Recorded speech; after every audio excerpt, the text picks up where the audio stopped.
Hi friends, मी माझ्या YouTube चॅनेलवर आपणा सर्वांचं पुन्हा एकदा मनापासून स्वागत करत आहे.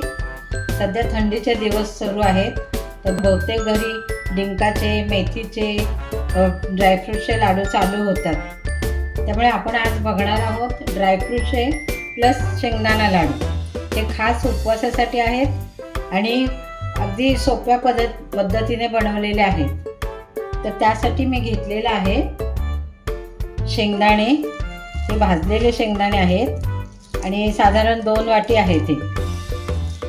हे आहेत पिस्ता, खोबरं, सुकं खोबरं, मनुका, अक्रोड, बदाम, काजू, नंतर खारीक आणि 2 ते 3 चमचे साजूक तूप. मंडळी, हे ज्या वेळेला आपण भाजतो त्यावेळेला गॅसची फ्लेम लो ठेवा आणि सारखं परतत राहा, म्हणजे ते करपणार नाहीत आणि त्याचा स्वाद कमी होणार नाही. हे खोबरं भाजताना पण काळजी घ्या. हे असं आपण सगळं भाजून घेतलेलं आहे. आता हे आपल्याला हे सर्व साहित्य आपल्याला बारीक करायचं आहे. तर बारीक करण्यासाठी आपण मिक्सर पण लावू शकतो किंवा तुमच्या घरी जर पाटा वरवंटा असेल तर तो पण आपण वापरू शकतो. तुम्ही जो आता पाटा वरवंटा बघत आहात तो माझ्या सासूच्या काळचा आहे आणि ह्याचा वापर मी वारंवार करते. इव्हन पुरण वाटण्यासाठी सुद्धा मी हा पाटा वरवंटा वापरते. कारण पाट्या वरवंटावर वाटलेल्या पदार्थाची चव ही काही खासच असते. चविष्ट एकदम पदार्थ बनतो. तुम्हाला मी नंतर दाखवीनच. चला तर आपण हे सर्व साहित्य आता वरवंटा पाट्यावर बारीक करत आहोत. तर हे सर्व साहित्य मी पाट्यावर वाटून घेतलेलं आहे आणि ते फारसं बारीक करायचं नाही आहे. आपला साधारण जो जाड रवा असतो त्यासारखंच साधारण हे आपण बारीक केलेला आहे. तर हा जो आहे हा शेंगदाण्याचा कूट, हा जो आहे तो बदामाचा कूट आहे, हा काजू, हा अक्रोड, हा पिस्ता आणि हे सुकं खोबरं जे आपण थोडंसं भाजून घेतलेलं आहे ते पण थोडंसं बारीक केलेलं आहे. असं हे सर्व आपण साहित्य बारीक करून घेतलेलं आहे. तुम्ही हे मिक्सरवर पण बारीक करून घेऊ शकता, पण मिक्सर आणि हे पाट्यावरचं वाटलेलं यातला फरक तुम्हाला नक्की जाणवेल. आता आपण लाडू वळताना त्यात आपण वरून मनुका घालणार आहोत. नंतर हे खारकेचे बारीक केलेले तुकडे घालणार आहोत आणि हे खजुराचे तुकडे थोडेसे घालणार आहोत. त्याचबरोबर गोडासाठी आपण गूळ घालणार आहोत. पण ज्यांना कोणाला डायबिटीस असेल त्याने गूळ नाही घातला तरी चालेल, पण हे जे खजूर आहेत ते जर थोडेसे बारीक करून तुम्ही जर घातले तर लाडू वळू शकतात असे. तर तुमच्या गोडाप्रमाणेच तुम्ही गूळ घाला किंवा खजूर घाला. दोन्हीपैकी एक घालू शकता किंवा दोन्ही घालू शकता. आता हे जे मिश्रण आहे त्यात आपण गूळ, खजूर, मनुका आणि खारीक हे पदार्थ घालणार आहोत.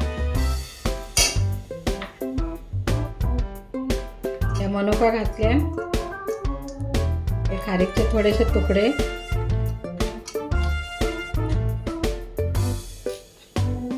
आणि आपल्या आवडीप्रमाणे तुम्ही खजूर घालू शकता. आता मी याच्यातला अर्धा खजूर घालत आहे.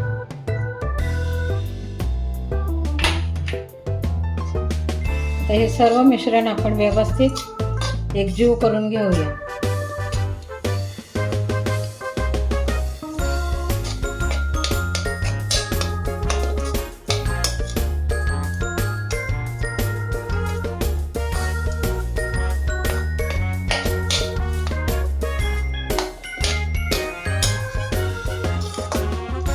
मिश्रण लाडू वळण्या इतपत व्यवस्थित झालेलं आहे. तर आपण याच्यात गूळ घालूया.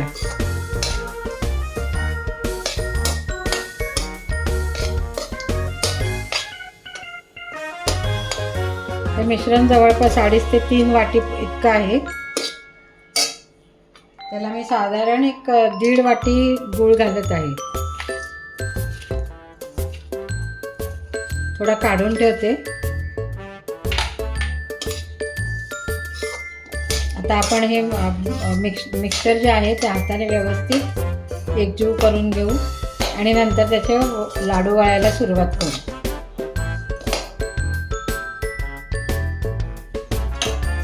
आता तुम्ही हे मिश्रण बघता आहात की व्यवस्थित एकजीव झालेलं आहे आणि यात मला तूप घालायची सुद्धा गरज नाही आहे. जर आपण हे मिश्रण मिक्सरवर वाटलं असेल तर ते थोडंसं सुकं होतं, त्यावेळी तुम्ही हे तूप वापरू शकता.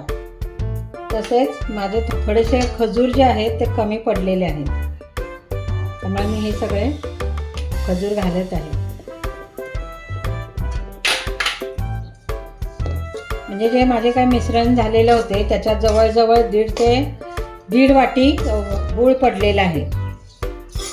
आणि तुम्ही बघता हे मिश्रण व्यवस्थित लाडू वाळण्या इतपत व्यवस्थित झालेलं आहे. तसेच ह्या लाडूपासून तुम्हाला विटॅमिन B6, विटॅमिन E, नंतर मिनरल्स जसे की कॉपर, नंतर फोलिक ॲसिड, कॅल्शियम वगैरे मिळू शकतात. म्हणजे हे लाडू अतिशय पौष्टिक आहेत. शाळेत जाणाऱ्या मुलांना किंवा वाढणाऱ्या मुलांना, ज्या प्रेग्नंट लेडी आहे त्यांच्यासुद्धासाठी हे अतिशय पौष्टिक असे लाडू तयार झालेले आहेत.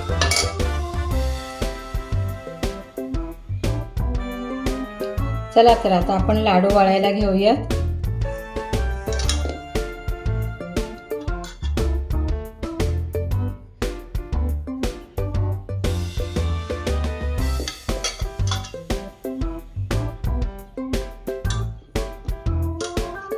किती सहजपणे लाडू वळला जातो हे तुम्ही बघताच आहात.